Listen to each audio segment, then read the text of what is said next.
Para naman po sa pambungan na mensahe para sa ating Christmas party, pinatawagan ko po ang ating Deputy Plant Manager, Mr. Fernando Aliana.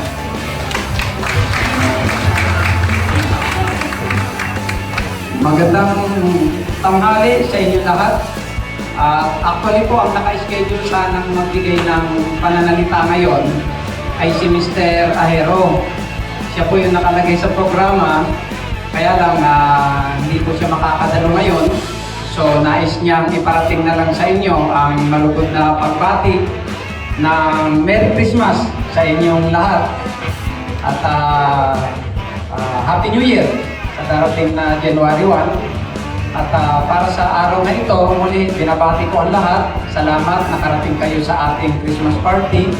Although alam naman natin 2020 wala tayong Christmas party, 2021, 2022.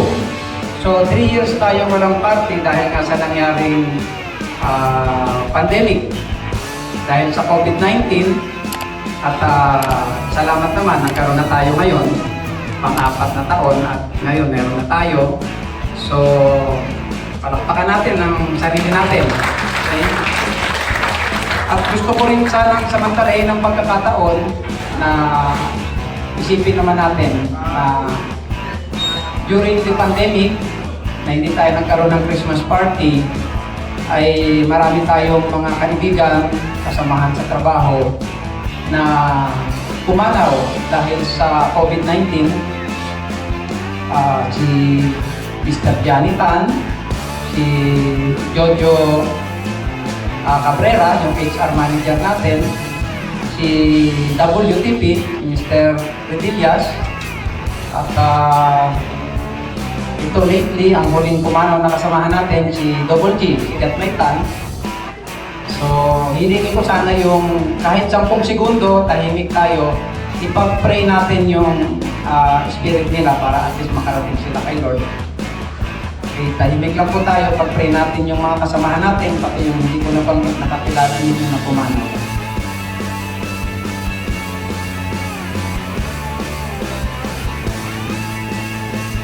Okay, thank you Lord.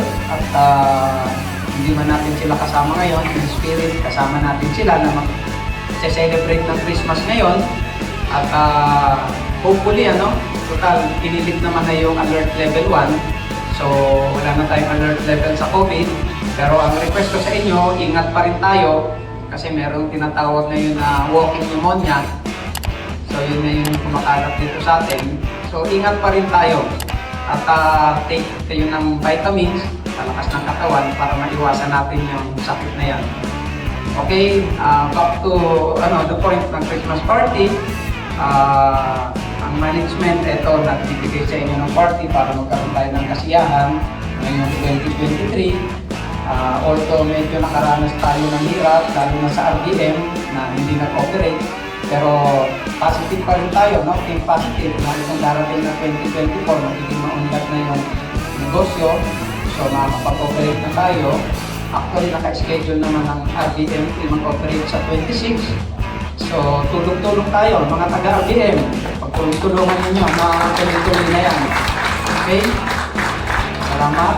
At ganyan din, maasa tayo na pagpasok ng 2024, maging maunlad na yung business para pareho tayo makikinabang. So, pag-pray natin. Prayer is the most powerful tool para makamit natin yung gusto natin. Kahit anong religion tayo, ang prayer, yan, basic yan, universal. So, pag-pray po natin na maging tuloy-tuloy na po ang pag-unlad ng negosyo sa 2024. At muli, sa ngayon, may mga parlor games tayo mamaya, may mga presentations tayo. Hinihingi ko yung participation ninyo mamaya. Participate kayo sa parlor games. Yung mga magpe-present, salamat. Hindi pa man kayo nagpe-perform at nakita ko naman na yung effort ninyo, ginagawa ninyo para mapasaya yung party natin. So everybody, enjoy the party, and again, Merry Christmas and a Happy New Year. Thank you. Maraming salamat po, Sir Fernand, sa napakagandang inspirational talk. Ngayon naman po, tatawagin naman po natin ang magbibigay ng mga roll call o pagkilala